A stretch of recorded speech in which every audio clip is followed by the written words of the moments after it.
Howdy, and welcome to the Snort Cast. My name is Nguyen, and we are live here on LinkedIn and Facebook. And if you don't know what the Snort Cast is, I called it a new show, the Snort Cast. The Snort Cast is a show interviewing funny people all around the world, talking about their funny, talking about why they got into comedy and how they applied comedy in their work. And I'm really excited to bring on our guest because this guy is Improv King in Melbourne. You'll see his work. We'll talk more about his work. But before we do, as you always know, every week, I do ask you this question. Please tell us where you are watching this show from. Where are you watching the show from? I always want to know who my snorters are around the world. If you're snorting live, pop in hashtag live. If you're snorting on replay, put on hashtag replay. And tell me your city. I know we've got some fans who do watch this show. Pop in the comments or an emoji of a snorter. Now, you can follow us on YouTube, Instagram, and Facebook. We do go live on Facebook as well. You can find us at the SnortCast and on all other social media platforms at the SnortCast, hashtag the SnortCast.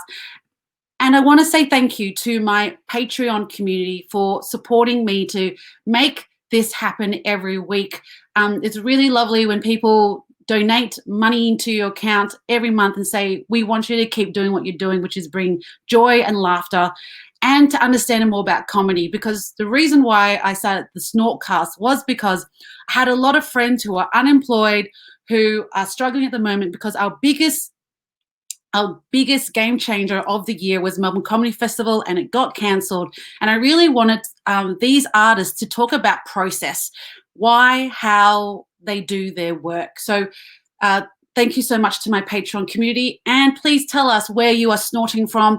Hashtag live, hashtag replay. Please let us know. I would love to find out what cities that's making you laugh.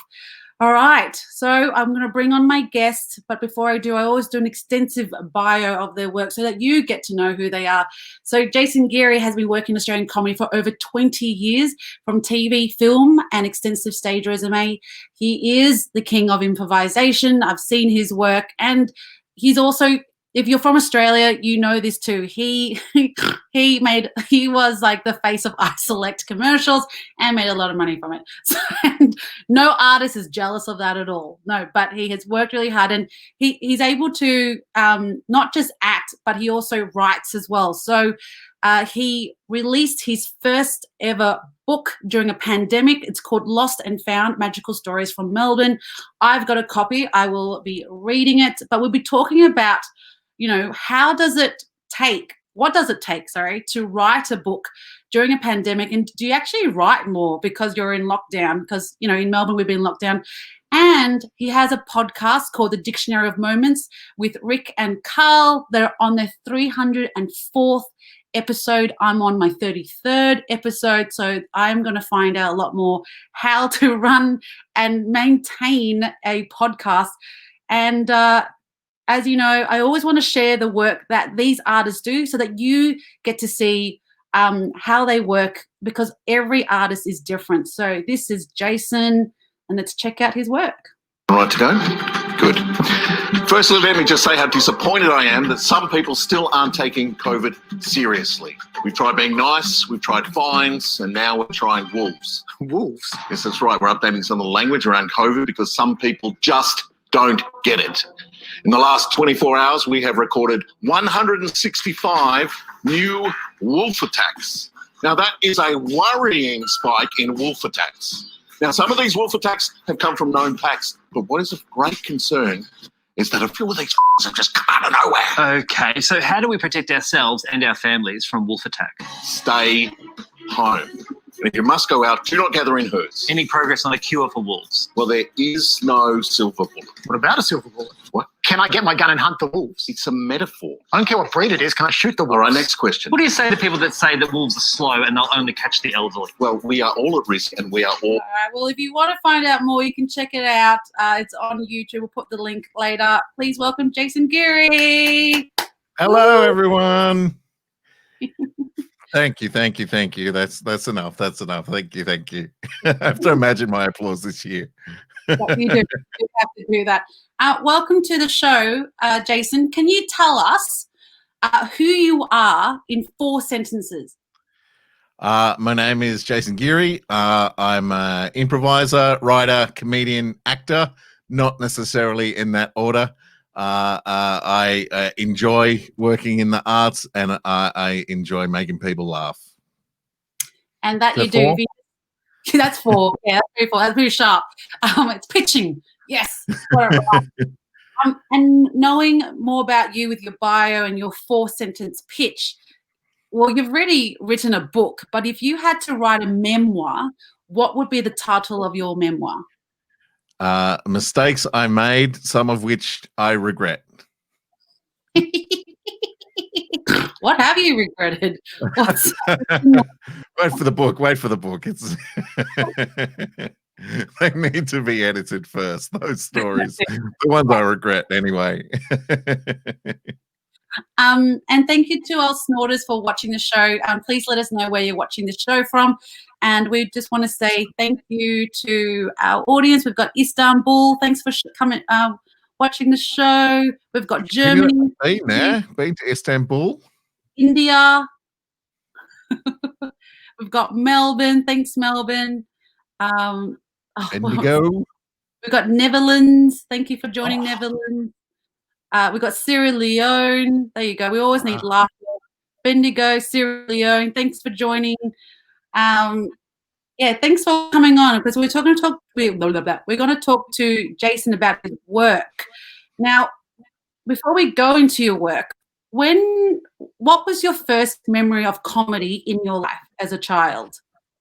I was that kid that was constantly chided for making jokes at the wrong time. I was that kid in class who was the class clown, and for the longest time, I was disciplined for that until I went to a school where and back in the day when I was going to high school, there were tech schools in high school. So I didn't go to a school with drama for a long time until finally I did when I was about 15 years old. And I'd never done drama before, but I'd always been the class clown and got in a lot of trouble for making probably quality jokes at the wrong time. And so I started doing drama there, and everything just kind of fell into place for me. I was just like, wow, here's the thing where I can use my skills for good. And I had some very supportive teachers who I'm still very good friends with today. In fact, I see them a couple of times a year. And we're in touch on the socials and stuff like that. And they got me started at St. Martin's when I was just 15 years old. And I started improvising there.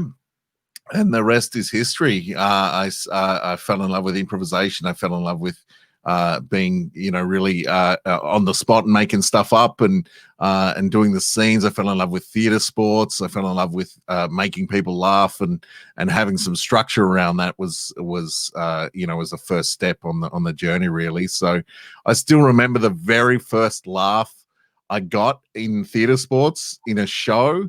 I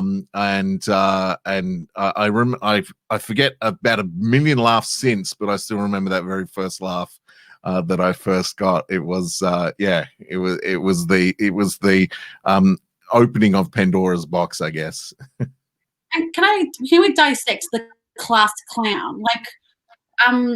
Why did you become the class clown? Do you know why you became or how you became that funny person in class? I don't know. I knew that I could energize people by making them laugh. And oftentimes it was at the completely wrong time to do it. And I'd often get in trouble, detention, or in extreme cases expelled. And so I got kicked out of one school because I was in woodwork class. And I had a putty knife, and it was around the time that the Arnold Schwarzenegger movie Commando came out, or just after that. I was a teenage boy. I loved my Schwarzenegger, and the tagline for that film was "Let's party." And I was walking around the classroom repeatedly saying "Let's party" to everyone who would listen. Let's party, let's party. And it got to the point where my woodwork teacher, who, bless his cotton socks, he was just trying to get by. He was a very Australian man with grey hair. He'd grown up in the 40s and 50s, I'm sure. And he was just trying to see out his career teaching woodwork in a high school. And here's this idiot yelling, "Let's party" over and over again, to the point where he said, stop it so many times, and I didn't, that he threw a hammer at me. And it hit me, and I got angry and threw it back at him, and we both got kicked out of school. And so I feel bad. I feel bad about that. But all I wanted to do was make people laugh, and the easiest time to make people laugh is when they're not supposed to be. So you end up getting a bad reputation until I found that I could do it on purpose and not get punished for it. And I was like, oh, okay, here's the thing. Yeah. Well, clearly he's not on your friend's socials, is he? He's not a friendly social. No. I do every now and again. I'm sure he's gone to a better place where there's no people yelling that by now. But every now and again over the last kind of 40 years, I've gone, I really wish I could say sorry to that guy. Like, I just go back and just go, I was a prick. I'm sorry. It sounds like you've had a lot of great teachers on the way, because I'm still friends with my teachers in high school.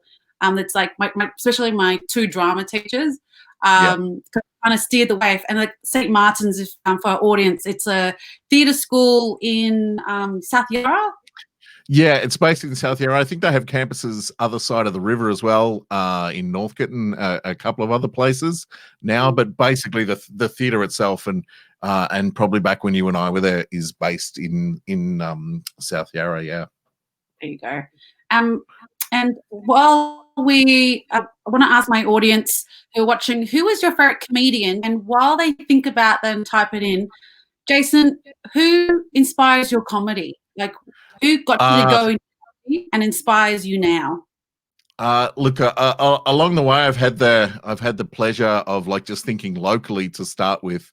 I've had the pleasure of working with a lot of the people who have inspired me over the journey. So I grew up watching the D Generation and stuff like that, and then was on Thank God You're Here, and have been on Utopia, and worked with Working Dog a bunch of times since, and those are all people I grew up watching who inspired me to want to do comedy, want to do sketch comedy, and people like Lano Woodley, who I've had the pleasure of working with since over the journey, and becoming friends with as well. And it's one of those things where if you kind of work at it, all of a sudden you look around. Sean McAuliffe, of course, is on that list of mentors and people who have I've been lucky enough that they've taken me under their wing and taught me a whole bunch, but they were people I looked up to before. And so I've kind of been lucky enough to kind of be in the game enough to look around at some points and realize that I'm standing in front of a camera with some of these people now, and there's always that part in the back of my brain that is still squealing, oh my God, look who it is, look here, look who's here. And they're just chatting away and being very normal and very, very lovely, as most comedians are on and off screen, because they're just trying to do the same thing. They're just trying to make people laugh. They're just trying to get the work out there.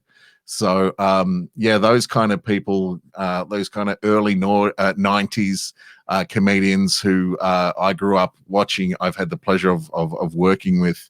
And probably further afield, people like Rick Gervais and Larry David are my comedy heroes. I love awkwardness in comedy. I love long pauses. I love making people feel a little uncomfortable. with the comedy as well. And so those kind of people are my heroes in that kind of style as well.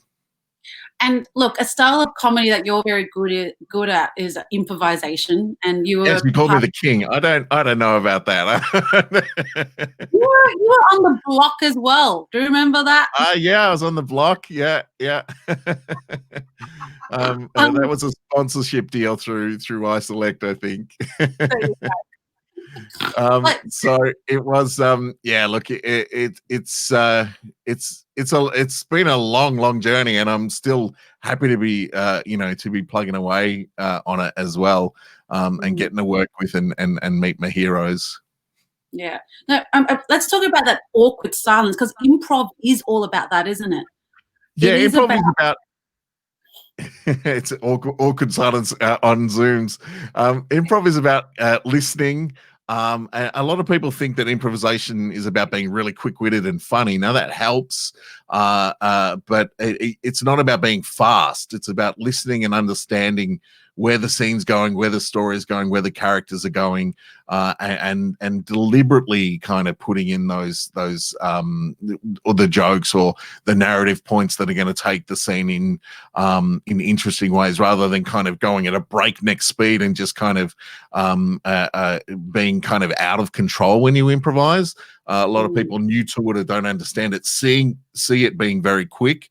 But what you see once you start doing it is people being very deliberate, listening really well, because no one knows where the scene is going, where the story is going. So you need to be hyper aware of everything, what role that character's playing, what role they want you to play. Are you going to give that to them?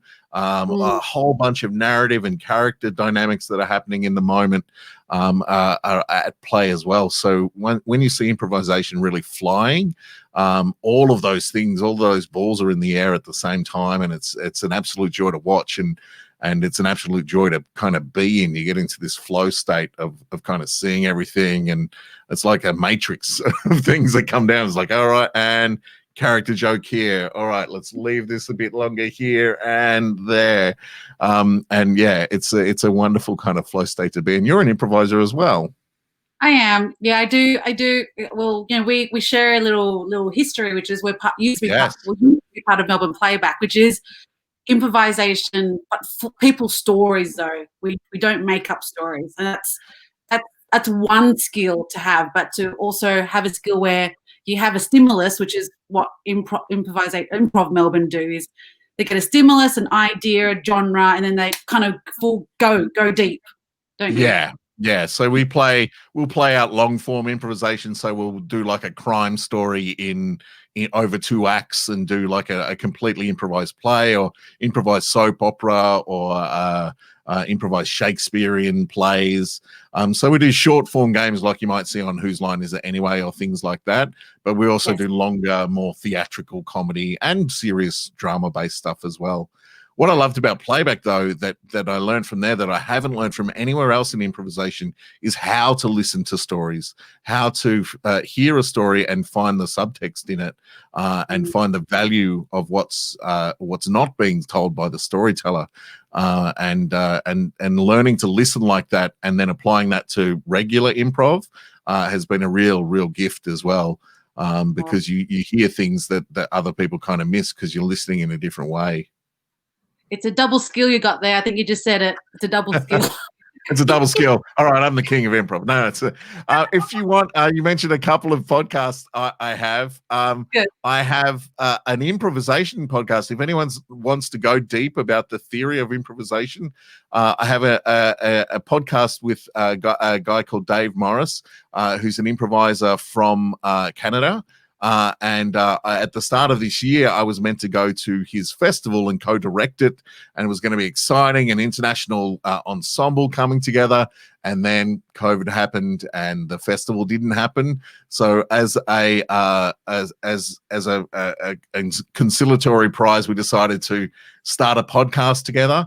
And so it's called In Conversation with Dave Morris and Jason Geary, and it's all about improv. And we go deep. We talk about the theory, we talk about genre, we talk about our practice and everything. So if you're interested in improvisation, do check that out. Plug, plug. Plug. But also, we're also going to plug another podcast, which is you're on your 304th episode. It's called Yes. The Dictionary of Moments. I got to correct you there. That was my fault. My 304th podcast is called How About This? Okay. That's the one with Rick and Carl. We've just done 304 episodes. That's 5.5 years of podcasting get together. I do have another podcast called The Dictionary of Moments, but we can talk about that when I get into writing stuff. So How About This is the 304 episode podcast. Got it. How about this? Yep. A lot of people here on LinkedIn are curious about podcasts. How do you get to 304 podcasts? What's the tip? Keep it fresh, keep it interesting for each other. It's gotten to the point now where we're great friends on and off pod. I guess I was going to say screen, but it's not. So our families, our children have grown up together. We share a lot of interests. We share a lot of interest in each other, a lot of curiosity. Basically, we share each other's lives, and so we do this podcast. It's a comedy podcast. Sometimes we do characters. Sometimes we talk about deep and meaningful things if one of us isn't feeling well or had a great week. And over the journey, we've had parents die, we've had big events, life events happen, and illness and all of that. And the one constant all the way through has been our family, our friendship, and the podcast. So I was saying to you before that the one downside of that is sometimes if anything interesting happens to any of us during the week and we start talking about it with each other, we just go, oh, no, actually, I'll tell you this on the podcast. And so we delay and compress some of our debriefing all into this 1 hour that happens every week. And we've had to move because we're all Melbourne based. We've had to move to virtual this year. We did do some face-to-face ones, and some I think we managed 2 in that small gap in the middle where we could talk to each other. And now we're back. And now Rick, one of our Rick Brown, is heading to Sydney at the end of the year to start a season of Magic Mike Live. So he's got a role in that, and they're hoping to. Yeah, they're hoping to get that up. I don't know how you get Magic Mike up in a COVID-friendly way. It's like I don't know where they're putting masks on things, but I don't care. Get me a ticket. This is a single woman in lockdown at the moment. just beam you into the rehearsal one time, and then I'll come out. If you have a question for Jason, please pop them in. We've got some questions that we're going to answer near the end of the show. We're halfway through. Ask Jason, just pop in the comments. But you were just talking about your podcast, How About This, where you talked about darkness and lights, and we've been in this pandemic. How have you had to find lightness in this time, in the last 6 months? Like, how have you found joy? It hasn't been easy. It's being Melbourne based, and I'm not sure how many people are here from Melbourne or know about Melbourne. Melbourne in Australia has had one of the most stringent lockdowns in the world, or almost at this time. And the results have shown we've gone from 700 cases down, and we're all kind of really proud about that and that kind of thing. But basically, everything that I do has gone away. So it started with having to cancel tours because it was dangerous to go to other places, and then having to cancel comedy festivals here because it was dangerous to congregate. A lot of my other work involves training and corporate training and teaching improv skills in corporate environments and that kind of thing. And all of that has dried up as well. So it's been kind of hard to find outlets. The podcast has been one wonderful, consistent, as you know, from putting this out every week. It gets you kind of through the week, and there have been weeks where it's been the highlight. I have a great family, which has been really nice, and kids who get along and are old. So I haven't had to homeschool like everyone else, which is a blessing that I know a lot of my friends were we're not lucky enough to have. And so they were sitting there trying to relearn maths while they were teaching their kids and stuff like that. So yeah, it's been hard to find some light. I was lucky at the start of the pandemic to apply for some quick funding, which I received, and that was to write a book. And I pitched a book idea, and I was like, okay, so that's kind of kept me quite busy through the first 3 and a bit months anyway of the pandemic. And since then I've done a little bit of work. I've been doing some sketches. I've just got a new computer rig, and I'm trying to get into some streaming and that kind of thing. So it's just kind of pivoting to how to get work out, how to make sketches in isolation that we can put onto other platforms and show to audiences and stuff like that. So it's been really interesting. It hasn't been all light, but you just kind of have to, when I'm feeling disassociated from my community and my peers, what's been really important to me is to reach out to them rather than kind of feel sorry for myself, because I know that they're going to be feeling the same way. So sometimes even just a conversation to each other where we're licking, our own wounds together, going, oh man, wouldn't it be great if? And those wouldn't it be great if conversations always end up with, hang on, why don't we try this? Or why don't we get together and write that and maybe get it ready for when we can do it, or turn this idea that we had, pivot it into some sort of video project or audio project. So those conversations where you start off feeling sorry for yourself always lead to some kind of positive outlook, because we just can't sit still, and there's no point isolating yourself when you're feeling bad, because there's a whole community feeling the same way at the moment, particularly here in Melbourne. So it always leads to, all right, well, let's try this, let's give that a go, let's push in this direction, which has been really nice. And look, you've achieved so much. Like, you just rolled off a whole shopping list of things you've been doing. But, we're really here to talk about your book, because you released it during a pandemic. I did. It's a beautiful title, Lost and Found Magical Stories from Melbourne. Thank you. Yeah, it's a story. I love magical realism books. I love telling magical realism stories when I improvise, where parts of the world come alive, or you dream a little bit past the normal. And so at the start of the pandemic, I pitched the idea to the city of Melbourne. I said I'd love to write a series of short stories set in and around Melbourne, where they're magical realism stories, something a little bit of the magic of Melbourne kind of comes out into them. And I'm a Melbourne boy, born and bred. I love the city, and I think there is a little bit of magic in Melbourne. And so it was really kind of easy to start dreaming up the stories.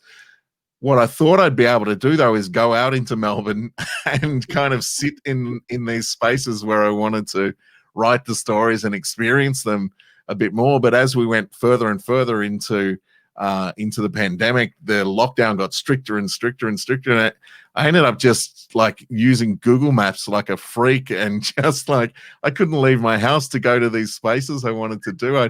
If I had a couple of friends who were locked down in the city, and I'd ask them to go out and take a couple of photos of specific corners I had in mind, or subway tunnels and things like that, and the rest of it was just Google Maps and Street View. So I'll put my the cover on my book up here. Okay, we've got it here. Oh, okay, cool. Yeah. And that's it. It's illustrated by Liam Amor, who is who I met at theatre at St. Martin's all those years ago. Wow. We went to university together and have improvised and worked together ever since. And so there are 6 stories in here. They're all set in Melbourne. They're all illustrated by Liam. And there's one story. The Third Custodian is about a street sweeper whose job it is to sweep up people's heartbreak as it falls off them. Lost and Found is a story set in the State Library of Victoria, about people's ideas that get lost in the top of the dome when when they're imagining stuff in the library, and that kind of half idea escapes, they collect up in the top of the dome, and what happens to those ideas and how they get catalogued. And so there's a whole bunch of different stories in here about Melbourne, but also a little bit kind of dreamy and out there as well. But as you can see, there's beautiful splash pages in there from Liam. It was a really wonderful collaboration, and it kept me well busy for 3 months, which was great. And I would love to write a book one day. I've written a short story, 6 pages. That's all I've done. How much time did you dedicate to getting this book completed? I wanted to do it within about 3 months. So for about the first 3 weeks, I did research, which I realized was not a lot once I started getting down to it. But in those months, I started dreaming up the stories, which is good as well. You start thinking about what you maybe want the story to be, what the twist on the story can be. That creature on the Flinders Street steps there is called Snugs. And the story about Snugs is that she comes down if you're alone on the steps. She comes down and keeps you warm and safe while you're waiting for your friends. And she lives up in the dome above Flinders Street. So next time you're there, see if you can see Snugs if anyone gets to go out again. So yeah, it was I think I wasted too much time at the start, and the end was hectic. But there were also days in there where it wasn't writer's block. I just couldn't write. I'd sit down to write and it wouldn't come. And you get into this thing. It's like, come on, you've just got to do it. Just sit and do it. And I found that those days when I pushed myself to do it, some good stuff came out, but a lot of it the next day I'd end up deleting and stuff. So it was about kind of halfway through to 3/4 of the way through. There were days where I just wake up and go, I can't, not today. It's not a book day today. And sort of kind of had to give myself a break from it as well. But yeah, I would have managed my time a little more better if I had another run at it, which I hope to do. I hope to write another book, but it was really good. Oh, beautiful! I just love the synopsis that you're already giving to me. I will have to read it, and it sounds. Oh, please do. So many beautiful gems. There's so much heart to it. So. That's so beautiful. I can give you a couple of copies to give away if you like, and then or if your viewers are watching, it's a pay what you feel model. I've set it up like a theatre show, so you go to www.trybooking.com/BLDST, and we'll put that in the notes somewhere. I'll put it in the bio. People can click on later. And you can pay what you feel for it. You get an ebook and me reading it as well, an audiobook, a 3-hour audiobook. You can pay $1, you can pay $20. I'd much rather you just read it and enjoy it. So if money's a problem in the pandemic, please pay $1 and get it. I'd much rather the work be out there and hopefully providing a bit of relief to people. If you can afford it, you can pay anything from 1 through 20. So that'd be great. Help me in the middle of a pandemic too. And thank you for joining us, everyone. We're going to do Q&A very soon. If you want to ask Jason the question, ask him now. I've got one more question before we go to the Q&A, which is our communities from LinkedIn. What would be your tip for someone who wants to apply comedy in their presentation or into their work? What would be a great tip for someone? Read the room, I think is a good tip. So what I mean by read the room is this room open for a joke right now? And don't write it and rehearse it. You'll feel the vibe of the room. You'll know if you can make a little joke or something like that. You might have 1 or 2 jokes up your sleeve, but if you're slaving over a joke and wondering when the exact right time to do it is going to be, then you're not going to enjoy the process. to do it at the right time, because you'll be so up here in your head that you're not part of the experience. So what I mean by read the room is just relax, be a part of the room. If it's time for a joke, it might be just before a break, or in introducing speakers, or something might just throw itself up right in front of you that you've got to hit for an easy laugh. Then that's because if that happens, it's because the room is relaxed, they're energized, they're focused, and they'll appreciate you being spontaneous as much as you kind of planning your jokes and trying to write them into your script. So read the room, engage the room, and kind of play it by ear. Does that help? Yeah, no, that's beautiful. No, you definitely have to listen to the room, see what the room offers you, because you can't assert yourself and think the room's going to come with you. You've got to be at the room.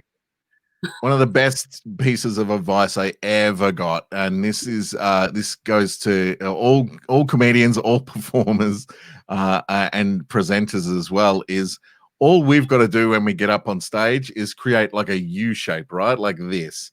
And we've got to do it with such authority that the audience, who don't know what we're doing at the start of the show, comes in and completes that and makes a circle, right? So if we do this part with confidence, the audience will come at some point and do that. It might not be in the first 5 minutes, might not be in the first 10 minutes, might be in the last 5 minutes of the show. But if they leave with that circle having been made, then you're going to feel like you've earned their trust, you've earned their support.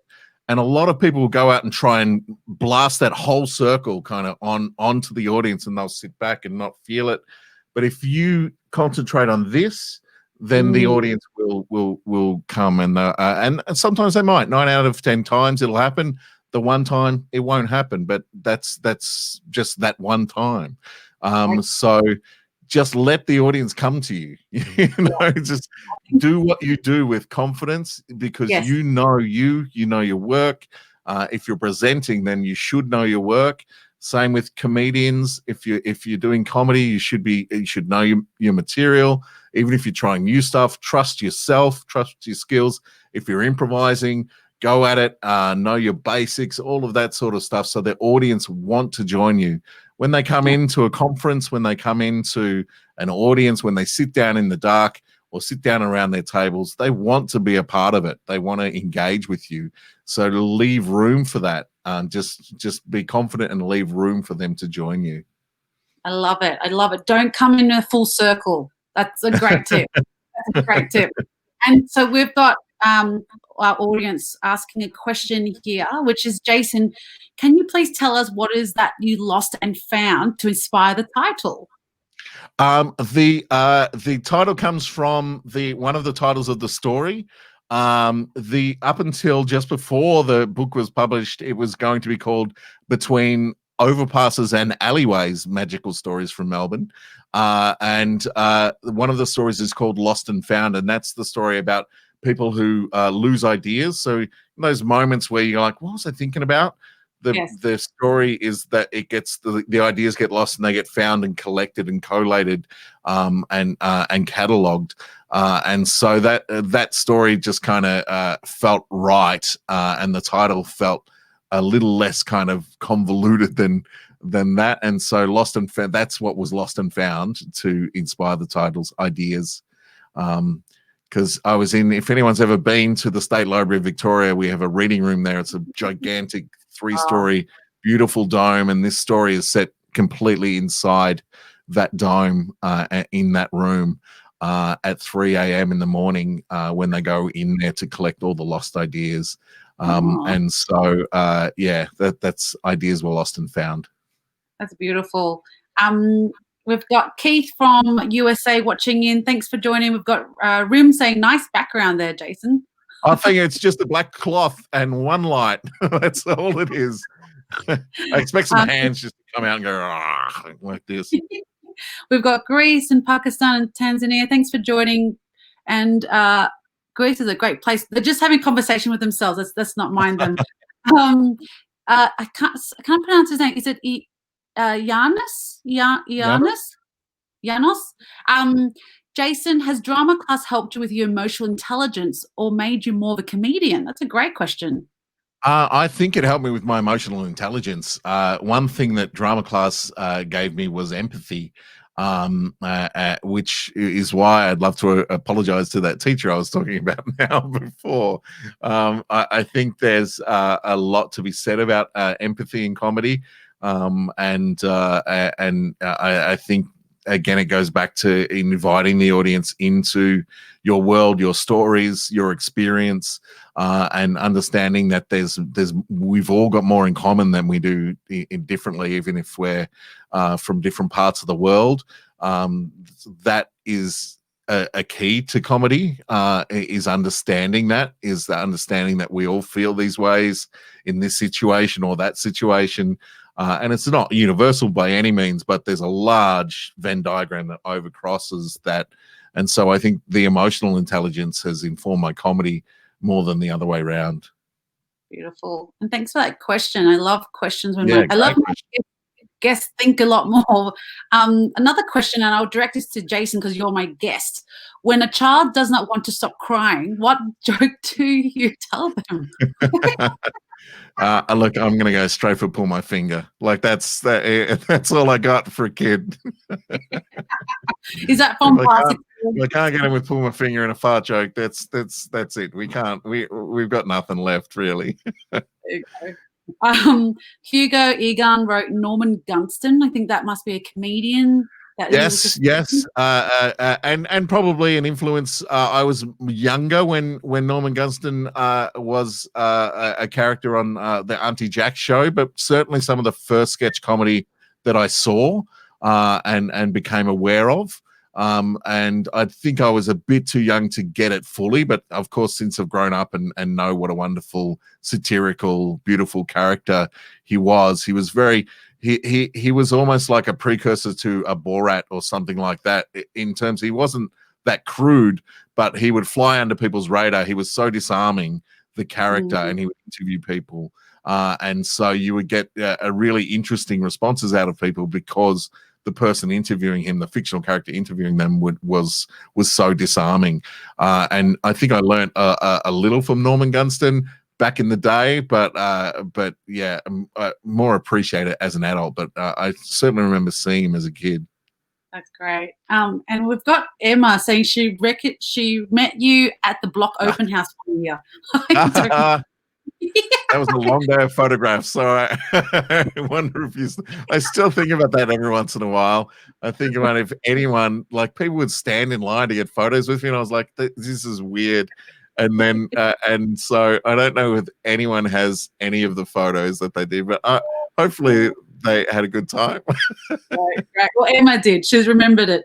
Professor Dr. Marcus has also said, Diana Wing, excuse me, I am the king. Sorry. David Sage on Facebook says, "Bring Lucille Bell to my mind. Started my love of comedy," and a lot of people said that too. And David has asked this question. I don't know what it means. When your balls are in the air. Yeah. So I'm not talking about my actual balls. I was talking about metaphorical balls of improvisation. So lots of things that we've got to keep track of. So it's kind of like juggling a thousand things. So juggling a story, juggling narrative, juggling character, juggling tempo, juggling awkwardness, juggling silence, juggling what to hear as the improviser, so I know what's going on, but what the character is mishearing for comedic purposes, that kind of stuff. So when I say lots of balls in the air, that's I've got mine in my shorts and all the ideas flying up here. Thanks for the clarification. Another question, which is improvisation avant-garde theatre in 2020? It's look, I the last time I stepped in a theater in 2020 was January. So I don't know where it is going, what the church is now, where the proscenium is. So I guess it could be. I guess we're defining the boundaries as we go now, and kind of finding a normal way to share. And improvisation is so much about connection. And to do it through a camera like this or not in the space has been a huge learning curve as well. So I think there are different ways that the work is producing and showing itself. I think the crafters had to change to accommodate it. If anything's avant-garde, I think a lot of creativity is at the moment just because it's finding its way. It's like, tendrils kind of just going, well, let's feel what it is until we can get back to some sort of normal. I hope that makes some sort of sense. Yeah, but I think it is. I think it is. Yeah, no, it does make a lot of sense. And I guess the audience wants to find out from you is what's next. We're coming out of lockdown. What's on your books? Well, my books have a lot of pause symbols on it. So I had a tour scheduled for this year that was going to be Vancouver, Victoria, British Columbia, Seattle, Portland, San Francisco, LA. I probably would have headed to Europe around about this time for festivals and stuff like that in Germany and Spain and UK, things like that. So there's that tour at the start of the year that got put off. Is now we're wondering even if it's going to happen next year.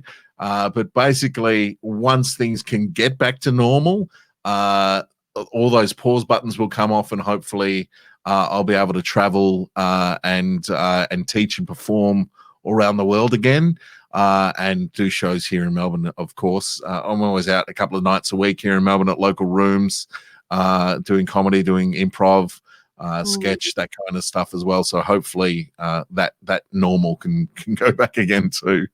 Yeah, we want that normal. And I just want to highlight Joseph saying we're truly juggling so many things in life. Big laugh.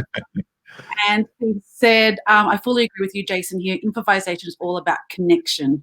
So thanks for that. And if you've been watching the show, watching it on replay, this is the book. The link will be in the bio link of the page. You can click on it. You can pop any amount of money to own this book. But it did take him 3 months to write it. So, let's have a union here. Let's pay the writer. Oh, look, and the grant I got from the government was humble. Let's just say it was. Great. But look, it's been lovely. The response to the book has been really, really nice, and I'm very pleased with it. But if you are a fan of that type of fiction, please grab it and enjoy it. Beautiful. And thank you to everyone who's watched the show. Thank you so much for joining us once again. You can follow us on YouTube, Facebook, and Instagram, and you can also be a Patreon supporter. Thank you to these amazing people who say yes to the SnortCast. Jason, thank you so much for joining us on a Monday night. No worries. Thanks for having me. Amazing. This Thursday we have Auntie Donna. They're a wreck, so watch your seat, get your seatbelts on. I'm hoping 3 of them all turn up, but we'll see what happens. Jason, thanks for coming, and we will see you all next time. Bye. Bye.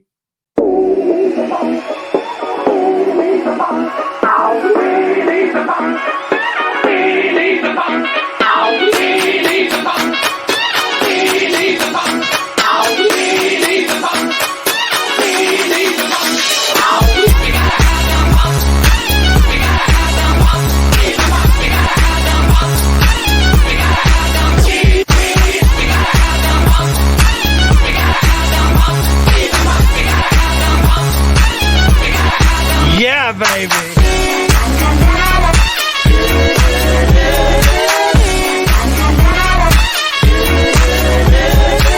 Yeah.